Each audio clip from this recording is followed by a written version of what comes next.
자, 오늘은요, 최첨단 기술로 똘똘 뭉친 소방관에 대한 이야기를 해볼까 합니다. 바로 대한민국 수리온 헬리콥터의 심장이라고 할 수 있는 벨리 탱크인데요. 그 비밀 속으로 한번 들어가 보시죠. 여러분, 한번 생각해 보세요. 저렇게 거대한 산불을 하늘에서 막는다. 도대체 어떻게 해야 할까요? 어찌 보면 단순한 이 질문이 바로 오늘 우리가 파헤쳐볼 이 놀라운 기술의 시작이었습니다. 자, 여기 보시면 크게 두 가지 방법이 있어요. 왼쪽이 우리가 예전부터 많이 봐왔던 그 댕글링 버켓, 그러니까 물주머니 방식이죠. 이게 헬기에 매달려 가니까 비행할 때 좀 불안정하고 속도도 느리고 무엇보다 물을 정확하게 뿌리기가 진짜 어렵습니다. 자, 그런데 오른쪽을 보세요. 이게 바로 벨리 탱크입니다. 동체랑 아예 하나로 만들어져서 비행도 안정적이고 속도는 뭐 비교도 안 되게 빠르죠. 그리고 물도 아주 정밀하게 투하할 수 있어요. 오늘 이야기의 주인공, 바로 이 녀석입니다. 그렇다면 이 최첨단 물폭격기는 대체 뭘로 이루어져 있을까요? 지금부터 핵심 장비들을 하나하나 뜯어보겠습니다. 임무 성공의 열쇠가 바로 여기에 다 숨어 있거든요. 자, 첫 번째 부품, 바로 스노클입니다. 딱 보면 무슨 거대한 빨대 같지 않나요?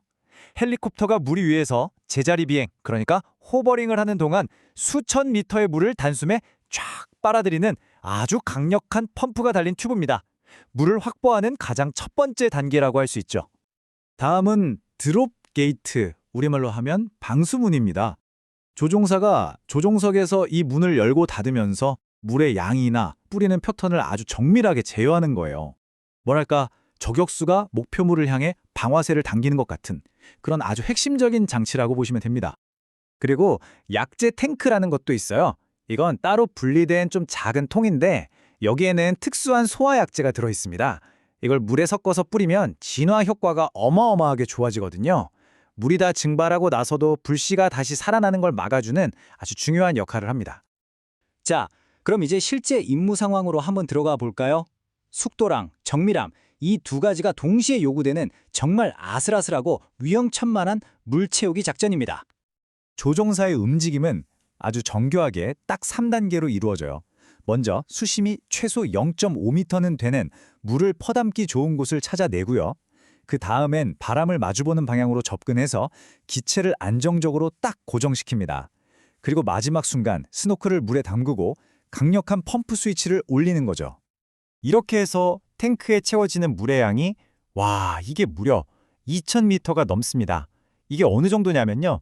우리 집에 있는 일반적인 욕조를 한 10개 정도 가득 채울 수 있는 양이에요. 정말 어마어마하죠? 그런데 진짜 놀라운 건 뭔지 아세요?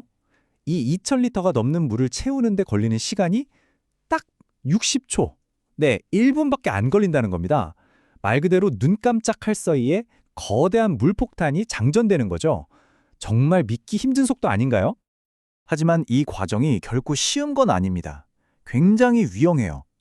헬리콥터 프로펠러 바람 때문에 물보라가 엄청나게 일어나서 조종사의 시야를 완전히 가려버리는 화이트아웃 현상이 생길 수도 있고요. 또 탱크 안에서 수천 리터의 물이 막 출렁거리면 헬기 전체의 균형이 흔들릴 수도 있겠죠. 어디뿐인가요? 물속에 숨어있는 바위나 그물 같은데 스노클이 걸릴 수도 있고 실수로 진흙을 빨아들여서 시스템 전체가 고장날 수도 있습니다. 자, 이제 물도 성공적으로 채웠겠다. 화재 현장으로 날아가 봐야겠죠? 이제부터는 완벽한 물 투하 뒤에 숨겨진 기술, 이른바 불길 위에 그림을 그리는 작전을 보여드리겠습니다.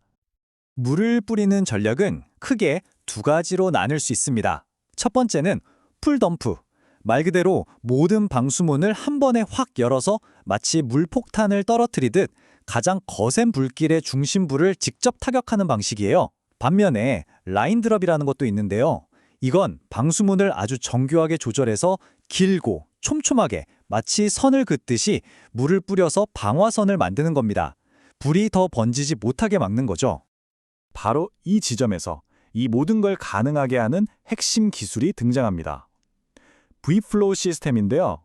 이 시스템은 헬리콥터의 속도에 맞춰서 물의 흐름을 자동으로 조절해 완벽하게 균일한 방화선을 만들어준다. 네, 바로 이겁니다. 인간의 감각을 뛰어넘는 기계의 정밀함이 빛을 발하는 순간이죠. 그럼 이 Vflow가 어떻게 작동하는지 한번 볼까요? 원리는 이렇습니다. 먼저 조종사가 1제곱미터당 이 정도 양의 물을 뿌려줘 라고 설정을 해요. 그러면 시스템이 헬기의 현재 속도를 실시간으로 계속 감지하는 거죠. 그러면서 속도가 빠를 땐 방수문을 더 활짝 열고 속도가 느리면 문을 더 좁게 이걸 자동으로 조절해 주는 겁니다. 그 결과 보시는 것처럼 아주 균일하고 효과적인 방화선이 쫙 만들어주는 거죠. 정말 스마트하죠? 하지만 모든 임무가 이렇게 계획대로만 술술 풀리는 건 아니겠죠. 정말 1초 1초가 생사를 가르는 그런 비상 상황에서는 조종사들이 어떻게 대처할까요? 자, 이 표를 보시면 정말 긴박한 순간들이 어떤 건지 알 수 있습니다. 예를 들어 갑자기 엔진 출력이 뚝 떨어져요. 그럼 어떻게 해야 할까요? 망설일 틈도 없이 비상 방수 버튼을 눌러서 2톤이 넘는 물을 버려야 합니다. 기체 무게를 순식간에 줄여야 추락을 막을 수 있으니까요. 만약 스노클이 접히지 않으면요. 속도를 시속 110km, 약 60노트 이하로 줄여서 스노클이 땅이나 동체에 부딪히는 최악의 상황을 피해야 합니다. 펌프가 과열되면 즉시 전원을 차단해서 시스템 전체가 망가지는 걸 막아야 하고요. 정말 매 순간이 냉철한 판단의 연속입니다. 그렇다면 이런 위험 속에서 조종사들은 어떤 첨단 기술의 도움을 받고 있을까요? 바로 여기서 KUHC-1, 우리 수리온 헬리콥터만의 특별한 장점들이 빛을 발합니다. 일단 우리나라 헬기인 수리온은 한국의 험준한 산악 지형에 딱 맞게 최적화되어 있습니다. 또 자동비행 조종장치 AFCS라고 부르는데요. 이게 아주 까다로운 제자리 비행을 할 때 조종사의 부담을 확 줄여주고요. 통합된 항전 시스템 덕분에 화재 지정 좌표를 지상에 있는 팀원들과 실시간으로 공유할 수도 있습니다. 그리고 무엇보다 중요한 건 이런 기술들이 모여서 만들어내는 그 뛰어난 안정성 덕분에 다른 헬기들보다 훨씬 빠른 속도로 화재 현장까지 날아갈 수 있다는 거죠. 결국 이 모든 걸 종합해보면 이 벨리탱크라는 장비가 헬리콥터를 단순히 물을 실어 나르는 운반수단에서 아주 정밀한 화재 진압 도구로 완전히 탈바꿈시켰다고 말할 수 있겠습니다. 이렇게 숙련된 조종사의 기술과 똑똑한 스마트 기술의 만남은 정말 놀라운 결과를 만들어냈습니다. 그렇다면 여기서 한 걸음 더 나아가 이 거대한 산불과의 싸움에서 우리가 마주하게 될 다음 기술의 영역은 과연 무엇일까요? 여러분의 생각은 어떠신가요?